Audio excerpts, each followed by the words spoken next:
Hello, my friends. How are you? After a couple weeks of single topic discussions, we're back to just hanging out and talking shit. Actually got a lot of good questions this week. It makes me happy to see that you guys are really still interested in John and I talking shit, you know, occasionally bringing other friends on as well. There were a lot of really good questions this week. There's no way we're getting to them all, but I'll hit a lot of you guys back in the DMs. But yeah, lots of great questions. Let me bring John on here.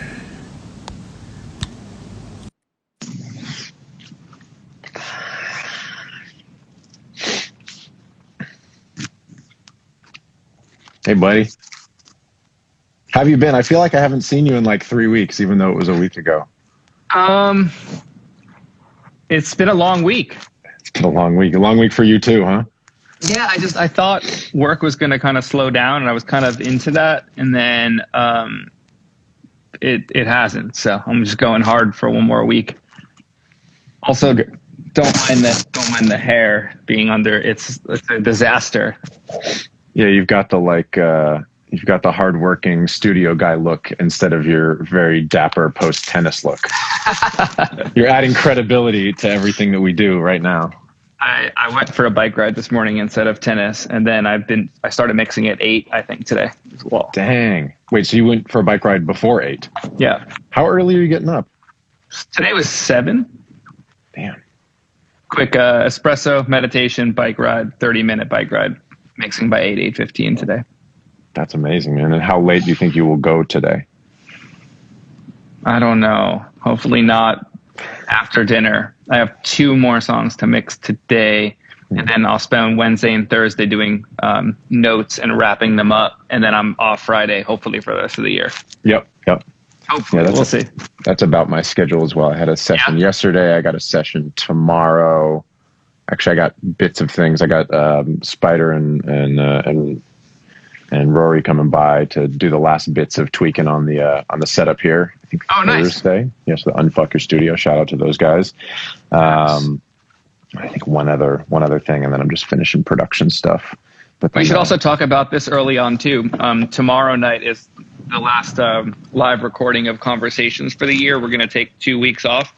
Oh, nice. How do you feel about similar with us? I mean, I'm down to go or not go. It's kind of up to you. Okay. You know, it'll be next Tuesday will be like the 22nd. So I'm down to do a live, or we can take it off, or I could chat with somebody else, or we could do whatever we feel. I don't know. Do you want to, because there's no real prep for our stuff. You can just come on and kind of hang out, but you can decide. You can decide now, you can decide later, whatever you want to do. I'm going to Santa Barbara on Friday to Monday night, and I'm just thinking that Tuesday, I just don't know what it's going to be like yet, but we could probably still do it.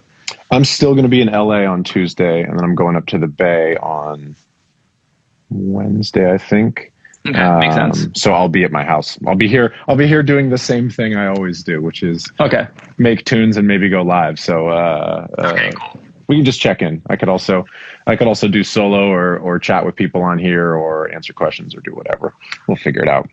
Speaking of, you said you got some good questions this week. What should we talk about? Yeah, I just got to say, like, you know, whenever we're not on a specific topic, I'm like, are people still going to be interested? And then we've got more questions than ever this week, which is amazing. And I appreciate everybody interested in what we're doing and sharing it. It's really awesome to like be building this little community and chatting with people in DMs and whatnot. There's a couple of follow-ups on some things that we talked about the last 2 weeks. If you guys haven't checked it out, we basically did 2 weeks on mixing vocals. So that, in addition to the 2 weeks I've done, the 2 lives I've done with Matt Beckley on vocal production and recording, is a shitload of information on vocals, which is something that I always feel like I can learn more about. But there's 4 hours of good chat out there on the IGTV, on the YouTube podcast version, etc. So you guys definitely check all that out.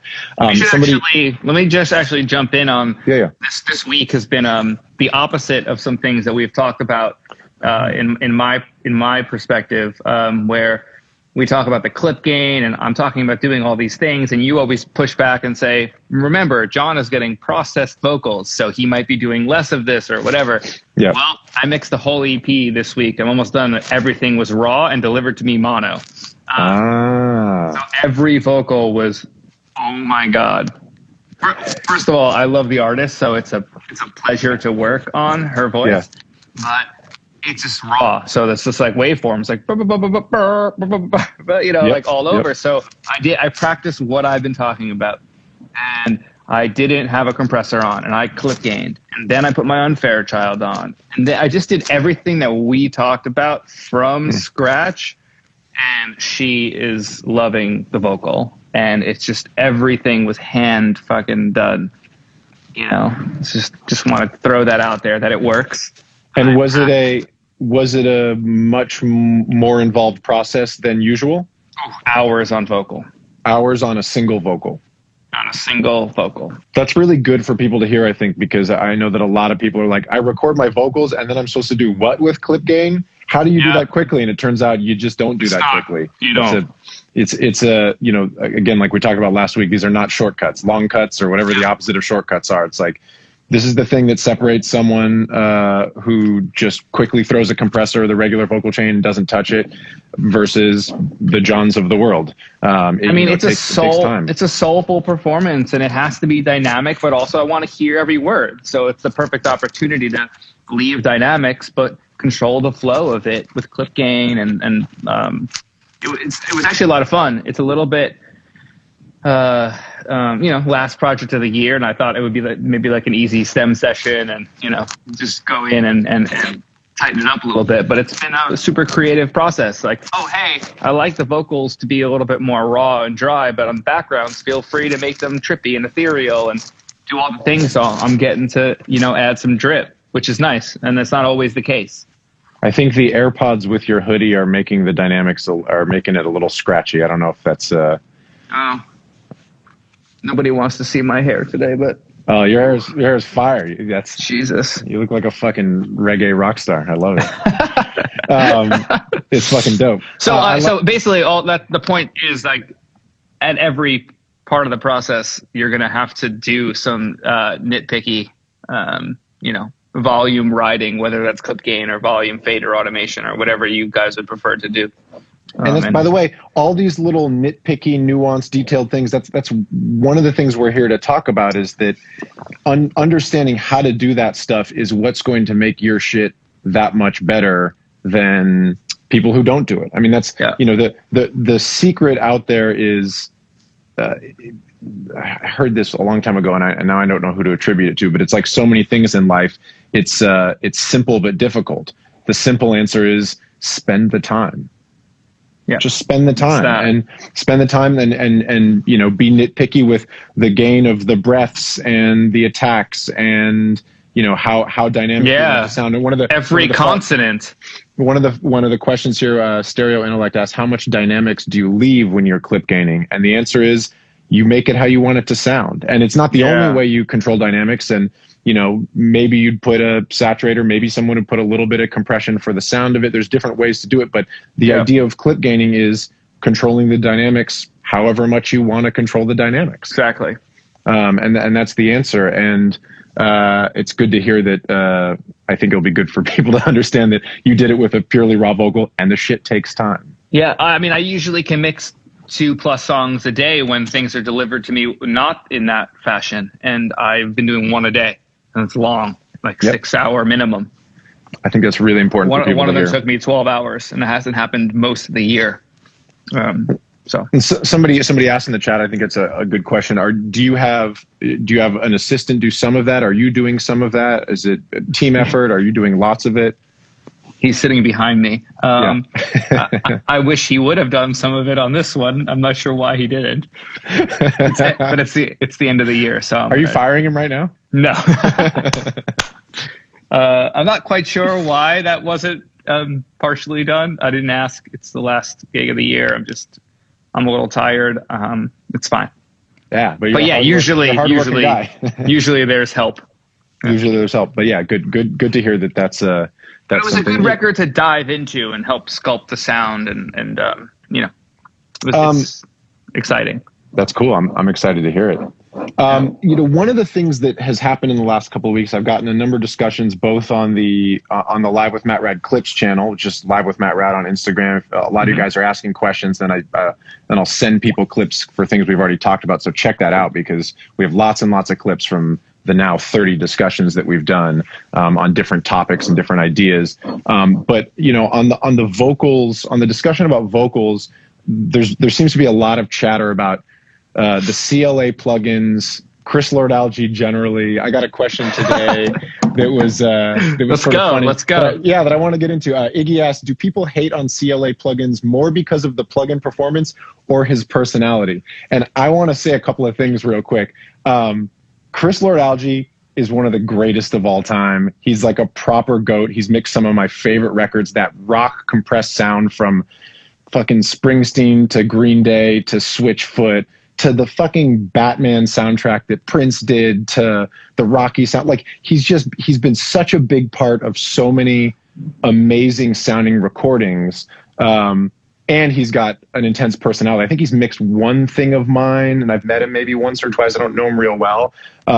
But he's got a very particular personality that's a big part of who he is. And I think when you're on that level, it's funny, when you're on that level, people are going to find reasons to hate on you. So I think there's a little bit of that. So I think there's sort of two things. One, Chris Lord-Alge is a huge personality, wildly successful, made some of my favorite records that like changed my life as a kid. And you know, to this day are great records that hold up.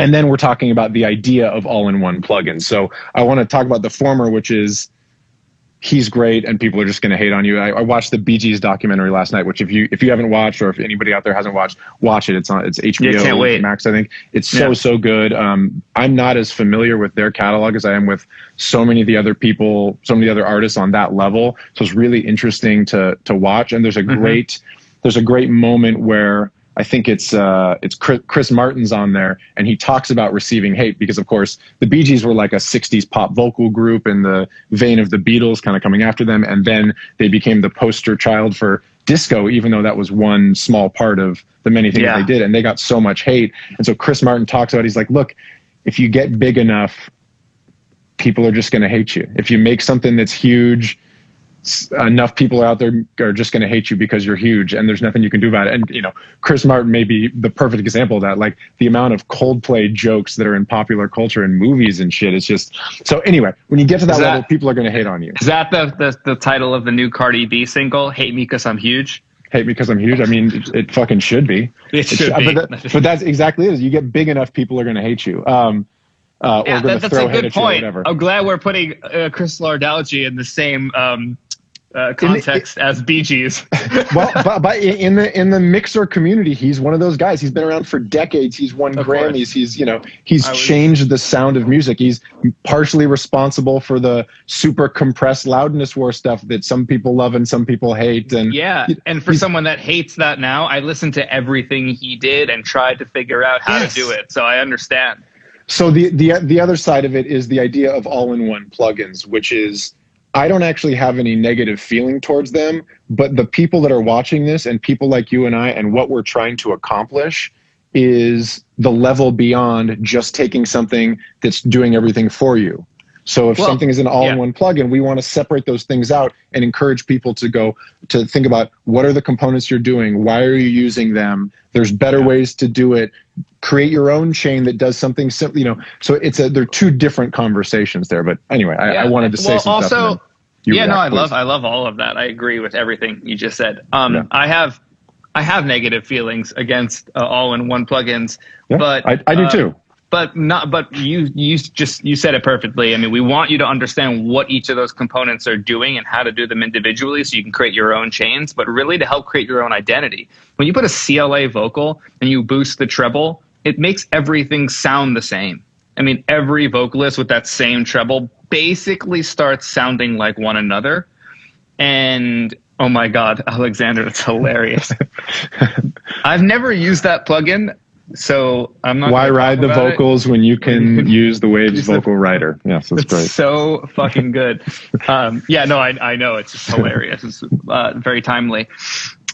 I want people to come up with their own identities, their own sounds, their own visions. So it's hard to look, we want things to move quickly. So if you're in a writing session and you put the Chris Lord-Alge vocal plugin on and it makes you sound great, cool, use it. But we've said this before, take it off later and try to make something else happen. Try to give your own life to the performance and sound and effects. Don't use the same slap that he uses. There's so many other options for a cool slap delay.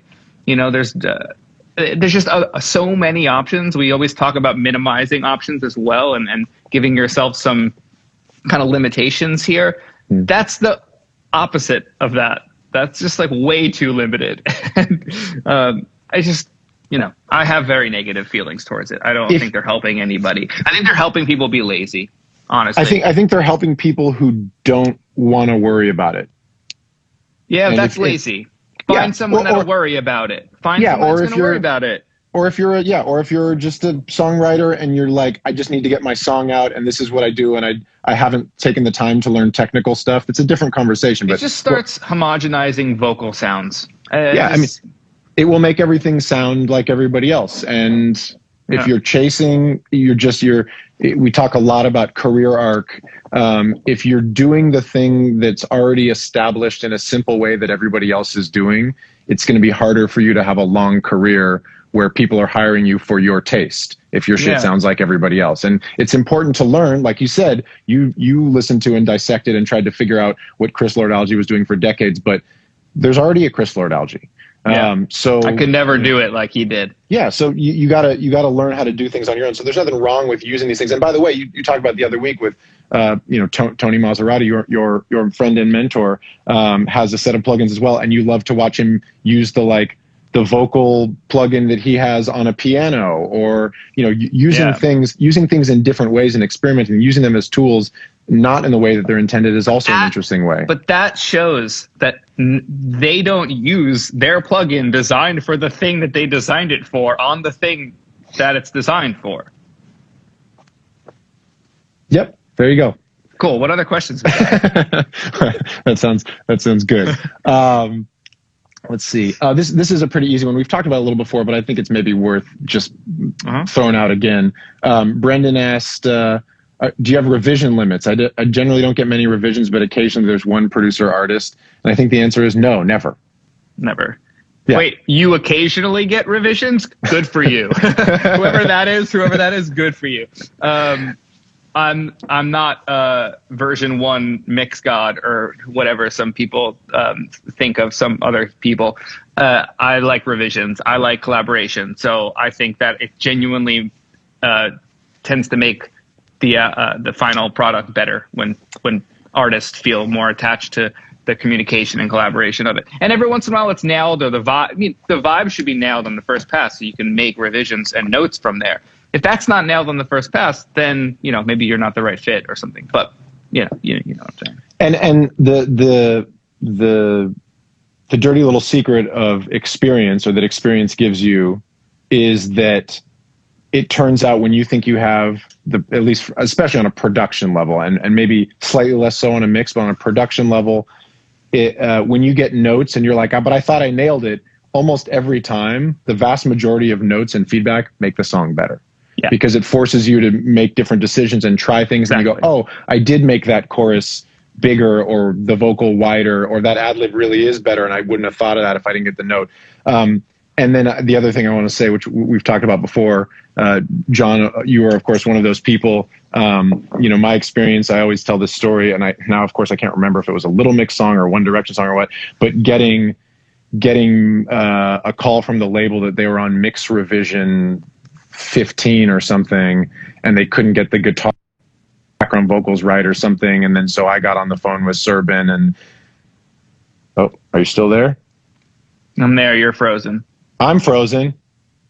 Is this happening again to us? This happened last week a little bit. I mean, I can still hear you. Yeah, I don't know why it's frozen. Well, I'll finish the story and then see if we can. Oh, there we go. You're back. Let's see.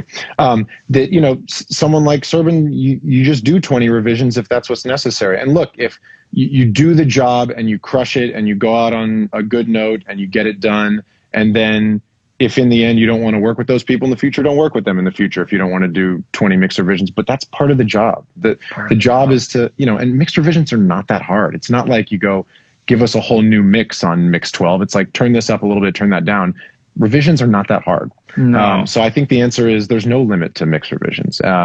You want to be known as someone who is going to get it to where it needs to be. I've done full reproductions on songs without getting paid more. It's like, that's just what it is. If you're resistant to that, this isn't the gig for you. It's not the gig for you.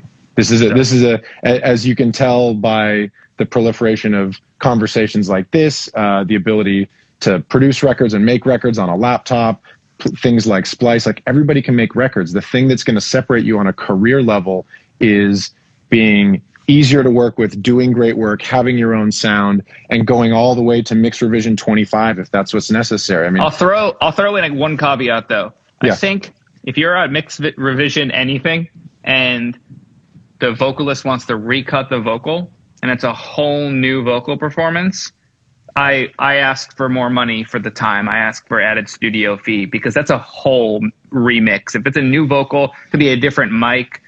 That affects everything. So that's where I'll draw the line, is if a whole new vocal gets recorded or whole new almost anything after we've already agreed on a mix vibe, that's different. So but I won't ask for another mix fee. I'll just ask for some sort of studio time fee just for recall and stuff like that. So I think that's one caveat. Totally appropriate. And that's discretionary. That's not always. It's when I'm Josh and I are assessing it and be like, this is going to be a lot more work. And it's not on me. Like, I mixed the vocal you sent me. So I did my job already with what was sent. So that's not a mix revision to me. That's a change in the production. That's a remixing of something. Yeah, potentially a remix. So that's the only one I'll throw in and say I add more, but not a whole other mix fee. You don't want to be in a position where you're a guy who doesn't seem flexible and is not willing to go the extra mile. Sometimes it does mean, I said that sometimes I've done reproductions. That's what it really is like I've done a full production and then we've stripped it back to almost nothing because they were like, we love that. We thought we wanted the big thing and that's great, but can we just do like 10% of it? And then all of a sudden it's a really stripped back. And it's like, that's part of the process. There's other times where I've done a full production. It's been accepted. I've done the mix. We've sent it off. And then they're like, we actually have a different idea and now we want a feature on it. And so I go back and do a whole different thing and I get a separate fee. And so there's definitely exceptions to that. You're absolutely right. But I like let's just double down on your point of just be flexible. And it's all discretionary. Don't be the guy that takes advantage of every situation to money grab. It's just not.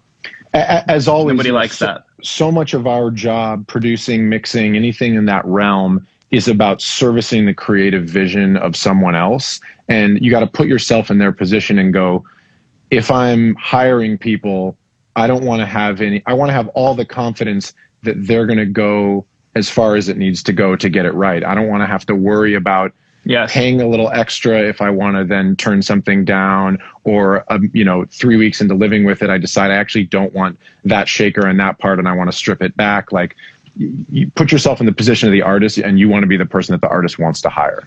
Look, we've talked about this a few times. I truly believe that a good mix reveals flaws in production and writing, right? So if you do your mix and someone's like, doesn't really need the shaker in the third verse, and they decide that on mix past 7, mute the shaker. Just mute that shit and bounce it again.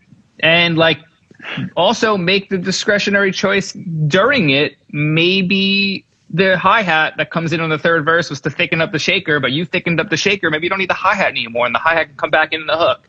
You can also try to make some calls like that because you're understanding the intention of why certain layers are put there. Is it a feel thing? Is it a trying to fill out a sound thing? Sometimes 6 synths don't sound as good as 2 because 6 synths phase something out, which made someone, or the 5th synth, phase something out, which made someone say, oh, now it's lacking here. I need to add this mid-range version. But when you mix that main synth sound full, you don't need the other 3 layers to fill it out anymore, And also, just to chime in on a question that was asked in the chat, someone was asking a pretty simple question about how I do hardware inserts. Do I commit? Do I sum through the VLCs?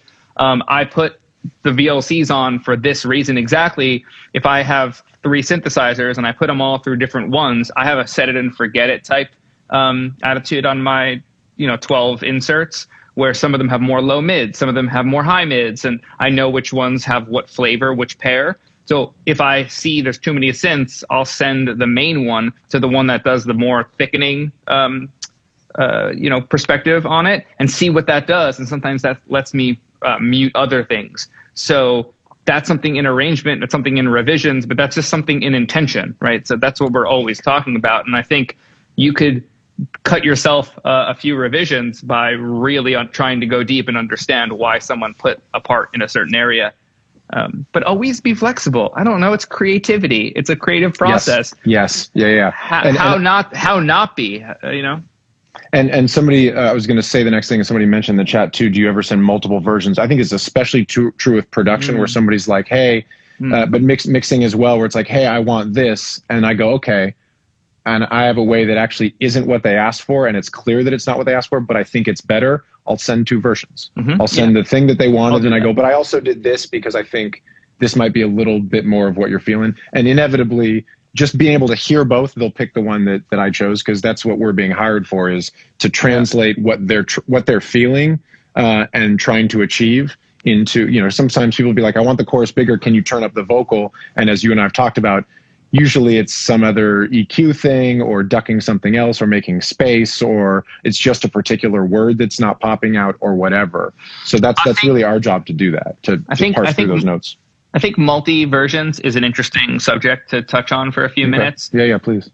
It makes sense in the production and the mix. In a sense, you're getting hired for your confidence to say this is what it should sound like. So, and we've all had a million versions and we're looking for a final version. So I'm hesitant on sending multiple versions, though I'll do it specifically when I think something can be more open and dynamic. I might say, hey, here's your version, like a little bit more dense and limited. But here, if I just drop the group faders, here's a version of it more open and dynamic. It's still the same balances, so it still feels similar. But then, and that's rare. That's like 1 in 30 times I'll do that. And I notice this is just coming to my brain now. I haven't really thought about this, but I started rewatching Mad Men from the beginning with my girlfriend because she had never seen it. And when Don Draper shows up to pitch something, there's no backup. There's one idea. There's one idea. And I just thought about that now while we're talking. I'm pretty hardcore about that. I know a lot of mastering engineers will give 2. Like I just got something back from Sterling and there's 2 versions and I'm already like, I like both of them. Yeah, that's master. So basically, I think the further you get onto the finishing part of the process, I don't like it. I don't like options. So that's a really important point. And thinking about it, I think obviously so many things very graphically. I'm always doing this apparently. That the earlier you are in the process, the more options can be a very good thing. The later you get in the process, people are hiring you or other people are being hired to help decide when it's done and know that it's done and have the expertise. So, you know, it's nice to give people options of things, but ultimately it's your ear as well that is what is being hired and your decision making. So, and that's a really good point. So that's even when I said, I was like, I think this happens actually more in production than when I'm doing mixes. And look, sometimes I'll do it sometimes. Oh my God.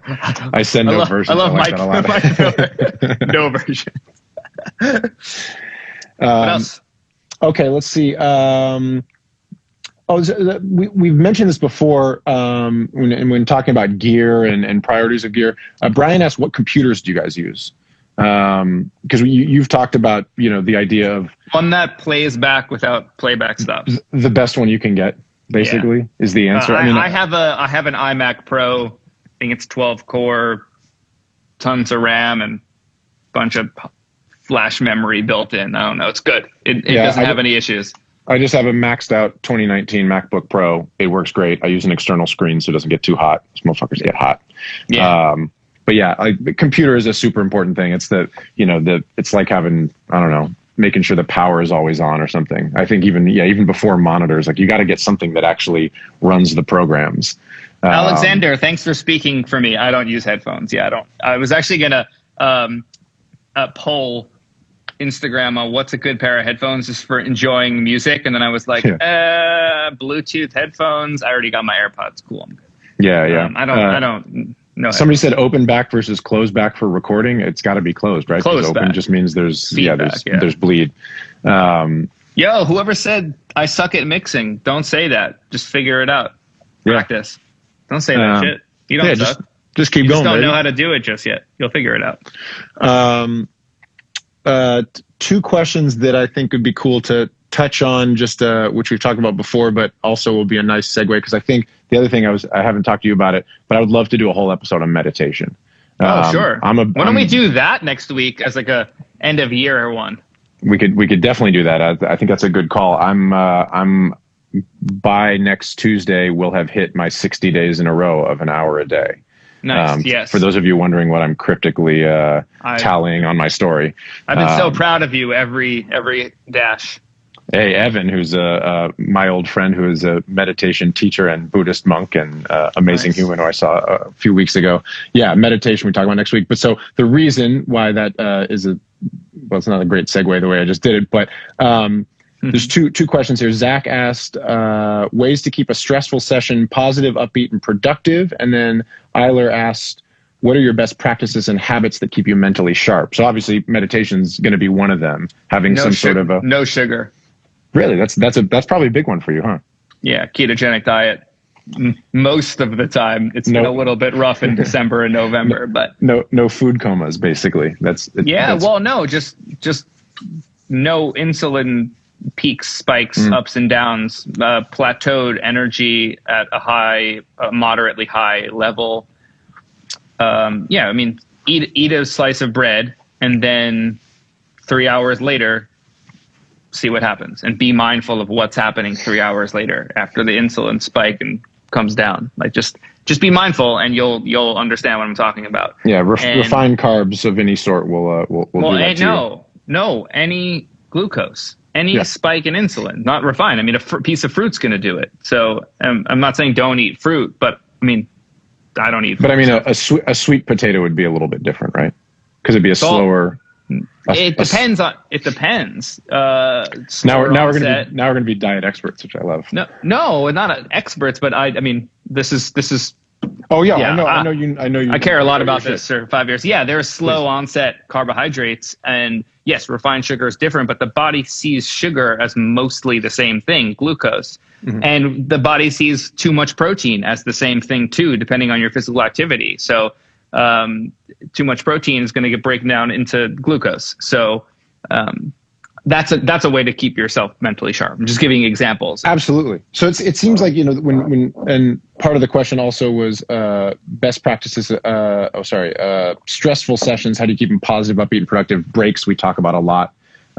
Breaks in all forms, from if you're working for 2 weeks straight, taking a few days off, to taking a 5-minute break every 30 or 40 minutes to clear your head, taking breaks with people, getting a meal. It's funny. I had a session yesterday with a great writer who I had not worked with before. And he's in the UK. So it was a Zoom session, just the two of us.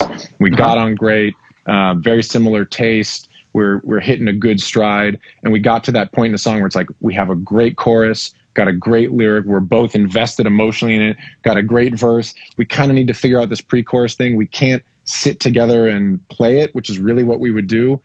And we can't do the thing which you do all the time in writing sessions, which is take a break, go outside, get a meal, then come back to it fresh. And it was just I thought about our conversation so much. Like, this is the perfect time for me and this guy who should be writing a song in a room to just go outside, go get a coffee down the street, something like that. And we couldn't do it. It was just so obvious, how many times I've done this. And I told him too, I was like, this is the time when we go. And he was like, yeah, we'd go to the pub and get a beer and come back. Like, it's exactly right. So I think breaks are, even as much as we talk about it, breaks are extremely underrated. Go do some push-ups, go jump up and down, jumping jacks, go stretch, go ride a bike, go for a walk, get some sun. Yeah, I think those are great. One of the secrets to being great at what we do is being great in all the other realms that are not what we do professionally, which is mental health, physical health, good sleep, good diet, all that kind of stuff is super important. I mean, you talk about it. You got up this morning and rode your bike, and then you mixed. And I know you know that there would be a huge difference in the quality of what you do and the focus. I thought about not doing it because I have to get this stuff done. And I was like, oh, wait, maybe I'll just not ride the bike. But I'm glad I did. And then I thought about our conversations and how I always talk about how there's really no missing the word choice. Should have wrote another couple of miles this morning. I know. Compromise. There's no compromise. when it comes to my morning routine for the most part. Oh, that's a good one. Sleep schedule. Yeah. I love sleep. I go to bed at 10 or 11 and wake up at 7. So I'm like a 9-hour sleeper, 8 to 9 hours. I think I'll just like off the top of my head, the 3 biggest things that have helped my sleep, and I've tried all kinds of different things, and there's lots of things that work and work great, but consistency of when you go to bed and when you wake up is fucking huge. Even if you get the right amount of sleep, even if you go to bed sober, even if you, all that kind of stuff, if you go to sleep at different times, if you go to sleep at 11 one night and 3 a.m. the next night, like it's just incredibly difficult. You know, you've met my brother who, for the last 6 years, your hair is great. Don't worry about it. It's insane. It's so good. He's been traveling internationally every 6 or 8 weeks for the last 6 years. And of course, because of the pandemic, he's not traveling, and his physical and mental health has changed dramatically for the better by not flipping his circadian rhythm all the time. Now that's an extreme version where you're, Dylan just said it there. Where your body really wants to be on the same sleep schedule, because that's also your digestion schedule and your food schedule. And your kidneys switch over their function when you go to bed. So going to bed and waking up at a similar time, I think, is a hugely important thing. Waking up without an alarm is fucking huge. I mean, the times most people have to wake up with an alarm because they got to get up at a certain hour and that sort of thing, or they set alarms to make sure that they get up at a certain time. But if you can wake up without an alarm, it's so much better for your body, because your body will be in a lighter state instead of being wrestled out of some kind of deep sleep. One thing I want to add, because this is to me the most important part of it all, besides the first thing you said, which is the going to bed at the same time and waking up at the same time as much as you possibly can, is the bedroom is for sleeping, for activity. That's the third thing I was going to say. Oh, were you going to say that? Sorry. I thought you already said 3 things. My bad. No. But you're absolutely right. I basically, like 4 or 5 months ago, I don't have my phone in my, and again, I don't wake up to an alarm, so it's helpful, but I don't have my phone. I don't have screens in the bedroom anymore. And it's changed my sleep dramatically. Yeah. I wanted to talk about the fact that, it's a good live stream about mixing when you start talking about kidney function. So I wanted to talk about that because I imagine people that are working from home right now, this being a struggle for them. And I work from home, but I don't work in my bedroom. I don't have to be on a laptop in bed. Like if you're in a studio apartment, though it might be sizable, it's still kind of your bedroom. So maybe don't lay in bed when you work. Maybe sit at your dining room or kitchen table, sit on a couch. Just try a different place, even if you're in a 1-bedroom apartment or a studio apartment. And it seems easy to just lay in bed and work all day. That's going to affect your sleep, whether you think or not, whether I tell you it is or not. It's going to, right? It's just, we now have data on memory function of space, and our relationship to space. Like I talk about how I have 2 meditation chairs in my space, and I won't sit there with a phone. Like there's just no phone except for the Sam Harris Waking Up app for the guided meditation when I use that guided meditation. But that chair is a place to sit and relax. Even if I'm not meditating per se and practicing, I'll sit there and all of a sudden I'm overcome with relaxation. It's kind of really, it's interesting. Just, and I'm sure I'm biased to that, but that's the conditioning that comes from it. So no phone in that chair. No one can, not even like just me. If someone sits there, it's the only rule in my house. I have 2 rules. One is fill up the water filter in the fridge if you bring it near the end, and no phones in the meditation chairs. And no CLA vocals. Oh, I mean, like, I don't have it on my computer, so that's not going to be a broken there you go. Rule. Yeah. Don't airdrop me CLA vocals. We all like to think that's just a big part. We all like to think that we have a lot of control and agency over what we do and what we choose and that sort of thing. But so much, I mean, go watch The Social Dilemma. You see how much our brain gets tapped into habit and dopamine responses and those sort of things. If you can be disciplined, I mean, adding discipline, I guess, is the advice, discipline to what you do with your habits in terms of sleep and food and exercise, it's going to make you much, much better. Really, any job you're doing, but especially what we do. I love the, yes, 100%. Sorry, just love this, like, our little engineering community that remembers things that are said, like no barefoots, no compression, like 1 I definitely do compress. So like, that's not a rule to be broken, but no barefoot's allowed for sure. But I just love that this is happening. Like, we'll say things and then people remember that blows my mind. So just like as the year comes to a close, like we've done this for half the year now. Yeah. So appreciative of you, Jon, and all you guys watching and participating. It's a lot of fun. I look forward to it every week. That's why I'm like kind of hesitant to take off, but I also kind of want to have 2 weeks where I don't look at Instagram really. Yeah. And this is one of those things that'll make me use Instagram. But I think we could do it Tuesday, and then maybe we'll take the New Year week off, just so I have a quick break. But yeah, I'm down for whatever you want to do. I just love this, and I want to just say that out loud here. Absolutely, I love this. It's moments like that where I'm like, y'all are listening. You know, it makes me feel like we're doing something right. It's awesome. Yeah, we could definitely do meditation next week as like a break from the chaos of multiband saturation and whatnot. Let's see. There are a number of other good questions. Let's see. This one we've talked about a little before.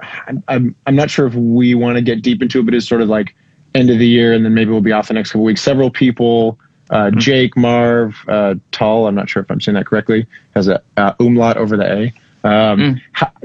Questions about how do I reach out and provide value when I don't have connections? How do I send emails to get feedback, especially to Jon? I think the answer is you're probably just not, Jon's not giving mixed feedback on things.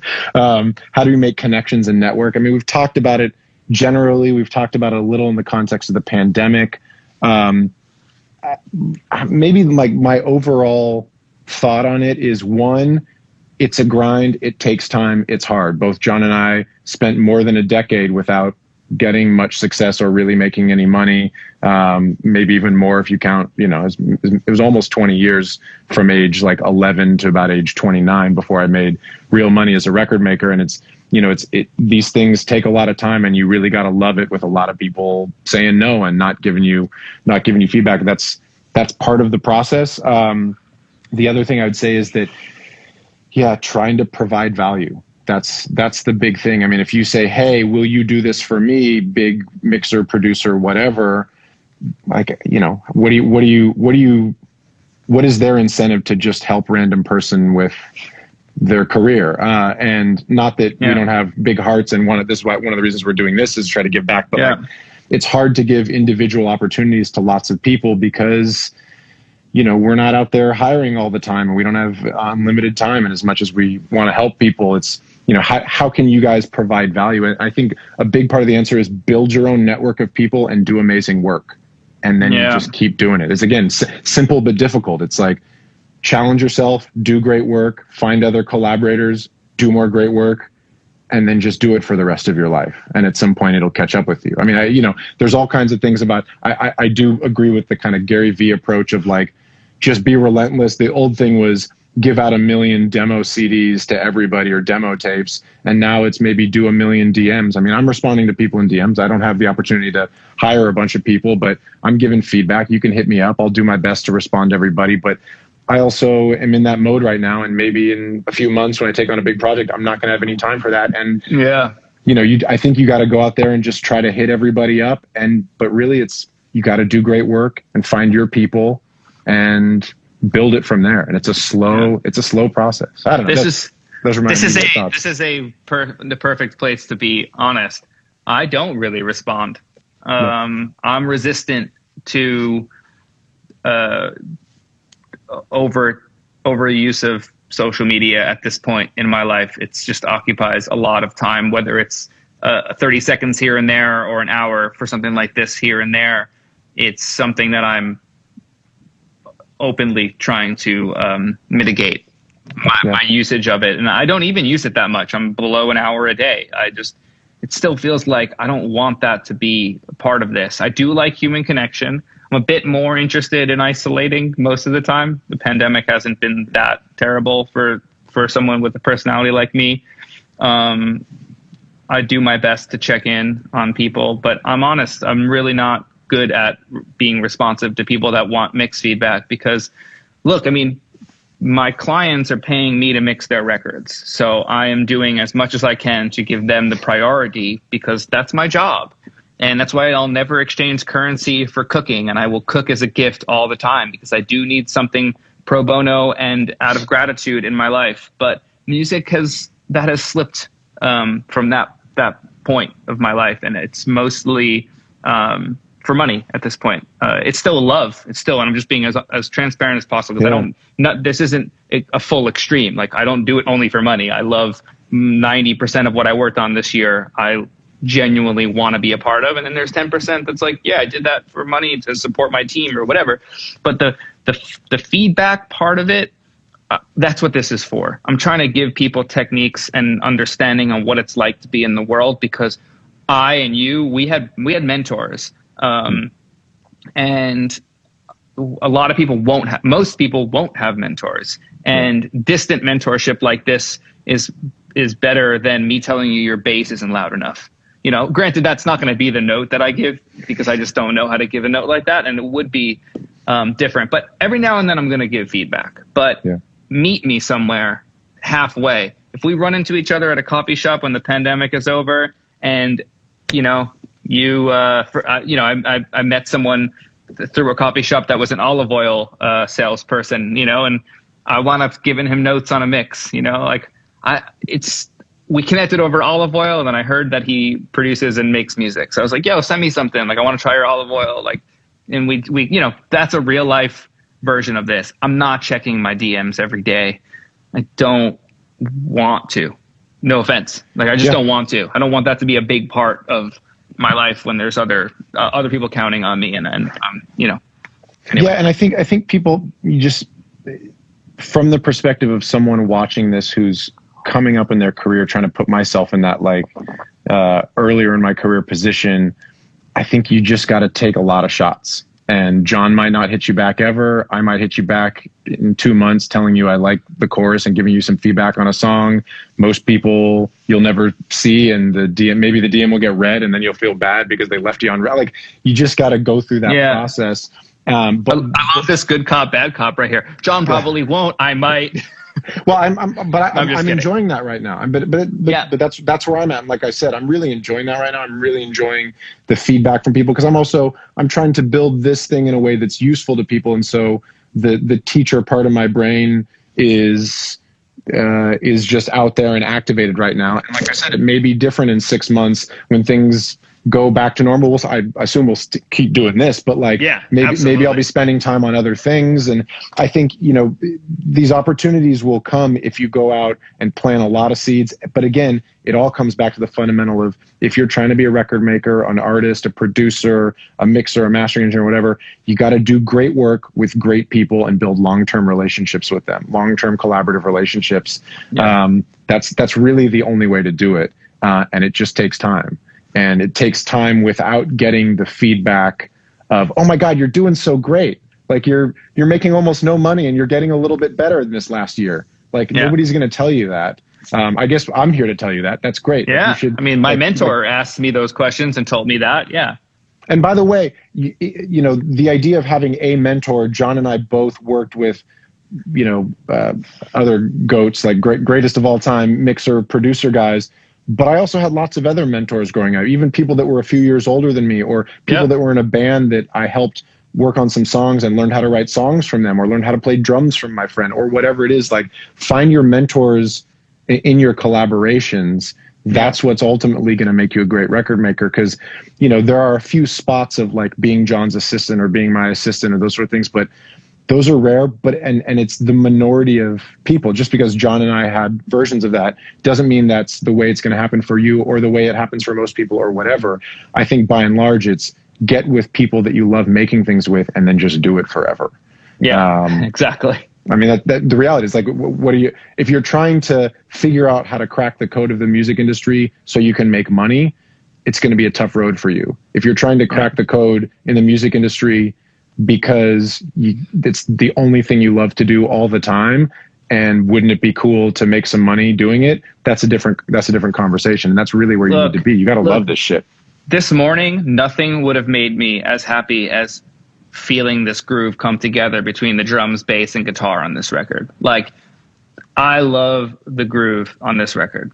I love the groove on this record more than I love a lot of things. Like, it just felt so, and it wasn't feeling right yet in the rough. Like, it wasn't feeling right, but it was nasty. It had like this Timbaland kick and this like rim shotty warm snare that doesn't like hit too hard. It just like got to find that right balance of the backbeat. I love that so much. Yeah. I didn't once think about I don't even know how much I'm getting paid to do this. Like, my manager handled all that. I don't even know. I'm clearly not doing it for that.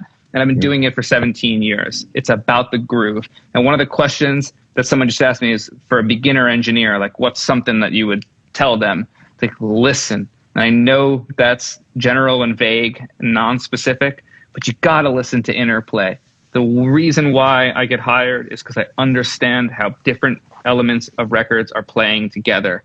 And that is taste, that's understanding of music, that's listening, that's genre experience, that's reference points, that's the ability to manipulate transients and shape sounds. Like, that's what you need to do as a beginner engineer. Yeah, and listen to records and listen to interplay. Absolutely. And you gotta love the process of being curious, and like, you gotta be excited by this groove or that snare or this vocal. You got to be moved by it. I mean, you know, I'm like leaning and moving my hips while working on it. Like, there's nothing I would have rather do this morning at 8 a.m. I don't think. Like, it's just real. And seek out, by the way, this is why you and I are friends and why we do this. In addition to the other reasons talking about, seek out people who get you excited about the process. I'm now more excited having had this conversation with you today, like I am every week. Like, find the motivation from other people that are excited about learning and creating as much as you. And these all sound like really vague things, but it turns out these are the important things. How you get better is by doing it and loving it and being around people that do it and love it and push you when no one else in your life is going to do it. I mean, most people, just like we've talked about, most people don't understand this process of making, chase the goosebumps. That's the moment, man. That's exactly it. It's finding the reasons to love it and surrounding yourself with people to do that, because there's not as many of them available as if you were, I don't know, like trying to be an accountant or something. I don't even know how to reference another job. Yeah. But it feels it's not. Let's talk about the goosebumps again. Okay. I don't know how personal I can get here on this, but I really like, no, I actually don't want to talk about it. Never mind. Okay. Never mind. Chase the goosebumps. The worst thing is when the goosebumps come in the second verse and they don't last through the second chorus. Let's just be real. Ooh, yeah. And I think that's a mix thing, not a. If it can get there in the verse, the mixer missed an opportunity to continue that feeling. Maybe the vocal's not right in the chorus. I don't know. Let's not break down the song you're talking about. Sure. Yeah, I know. I want to. I know you want to. I can see it on your face. I don't know. We got another 5 or 10 minutes. There's so many more questions, and I'm going to hit you guys back individually on some of these things that we don't get to. Can we answer this question that keeps coming up, because this dude keeps sending it. By the way, I think it's a question that was on here too, but I'll let you go for it. By the way, the persistence might be part of it. Although if you go too much, you're going to get blocked off the comments. But yeah, right. Wait, I'm just might as well. Go. This is an example. Persistence wins. It's really an unanswerable question, but this is the job of a mix engineer and a producer. I was going to say when I was going to DM him later, but go. Do you want to do it? No. Go. You picked it out. I'm just thinking, think about a guitar on the right. Can you say the question because how do you create cohesion between sounds, especially if the sounds are completely different, and make them live in the same space? Not talking reverb. Yeah. I don't use reverb to make things sound like they're in the same space, but you could think of it that way. Say there's a guitar on the right speaker and there's a keyboard on the left that's similar. Maybe they're playing off of each other. Yeah. Maybe you throw a delay on the right from the left instrument and a delay on the left from the right, and you get them to play together, and you filter the delay down so there's some subtle flamming and interplay happening between the two of those. Maybe it's taking low mids out of a bass so the kick pokes through, and that now sounds like one sound instead of a kick trying to be loud and the bass competing with it, right? It could be an easy EQ move. It can be playing the bass up an octave in the verse and then down an octave in the chorus. So it changes the way that the arrangement of the record feels in different sections. There's so many, dry vocal in a verse to a verbed out vocal in the chorus. Yeah. There's so many examples of what to do.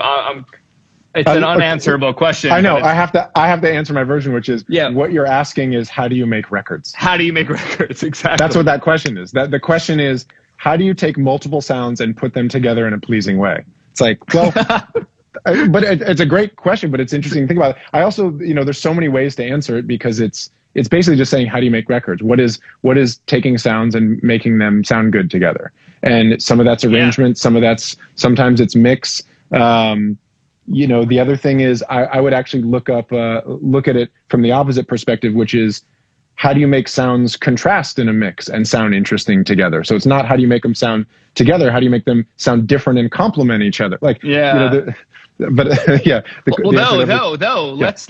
talk. Oh my God, Kid Cutler, get good monitors answered every question. big facts. Get good monitors.